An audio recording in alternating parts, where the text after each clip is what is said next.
Hey, in this video, I want to speak to people that might be on the fence about buying a home and are just trying to get through all the news that's out there. Is it a good time? Is it a bad time? Is real estate going to crash? Unless you're a real estate investor sitting with 20 or 30 houses in your portfolio, let me be clear, it doesn't matter what happens to real estate. And follow me on this for a second. If you're going to be in a home for the next 10, 15, 20 years, your value may ebb and flow. It might go up, it may go down. But when you have a piece of real estate, you've got something that you can sell. You've got something that you can make a profit on. Now, how do you know if you're ready? Well, first and foremost, it's important to speak to a mortgage professional that's going to help you assess where you stand. I'm going to give you some basics of what you can do yourself to see like, hey, am I ready? So as a basic rule of thumb, ideally, your mortgage payment should be no more than 28% of your gross monthly income. That's if you're a W-2 employee. Your overall debts. Now, as lenders, unless we're doing a VA loan, for most loans, we're just looking at what you have on your credit report, your student loans, your credit cards, your auto loans.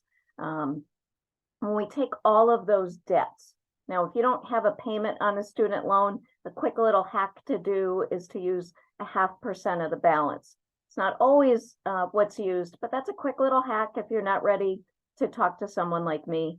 And an ideal number is that your mortgage payment and those total bills do not exceed 45% of your gross income. Yes, there are times when you can go above that. That's a way where you can see like, hey, financially, am I ready? Another thing to see is what do I have in the bank? We call that reserves. Now, I'll tell you, there's a lot of loan programs where you don't need to have reserves. You could have 2 pennies in the bank after closing. That's a little dangerous, if you move in and a day or two later something breaks. It's on your shoulders if that happens. So I would say a healthy number when it's your first house is anywhere between 3 to 6 months of mortgage payments. Does everyone have that? No. That's a healthy number if there was something that was going to happen. Another thing that you ought to do is start a house fund.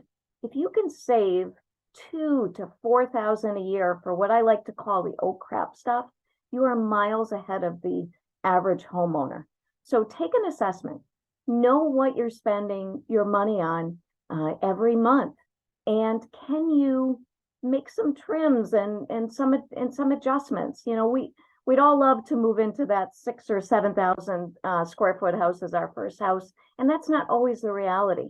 Maybe you're starting off with a 900 or a 1,200 square foot ranch as your first home, but that's a place that is your own. So as you assess what you're spending on your monthly bills, are there ways that you can trim your expenses? And you'd be surprised. Sometimes it's something as simple as not going out to lunch every single day if you have to go into the office, or cutting down the amount of time that you go to dinner, or maybe trading in your car.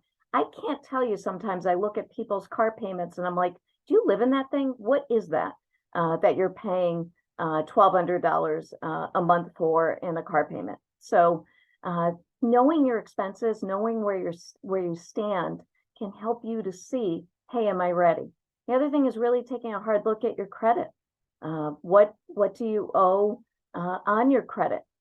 Can you negotiate the interest rates on your credit card? So if you're sitting on credit card debt, there are some credit card companies that you can call, and maybe you can get them to negotiate your interest rate, or maybe you should consolidate your debt. But that's a way, and these ways are ways where you can see like, hey, what can I really afford monthly? Remember, an ideal benchmark is that your mortgage payment is no more than 28% of your gross monthly income. And the other ideal benchmark is that you're no higher than 45% for all of your monthly expenses. Now, there's a lot of it depends answers in lending, but that's a way that you can take an assessment and that you can see if you can be ready. And if it's a step that you want to take, my team and I, we don't care if it takes you 2 years, 3 years, 4 years, 5 years. DM us 2023 and we'll help you with getting on a plan. And if you like the video, please hit like, please subscribe, share this if you have any friends or family that you think may benefit. And let's help you get ready in 2023, 24, or 25. Thanks for watching.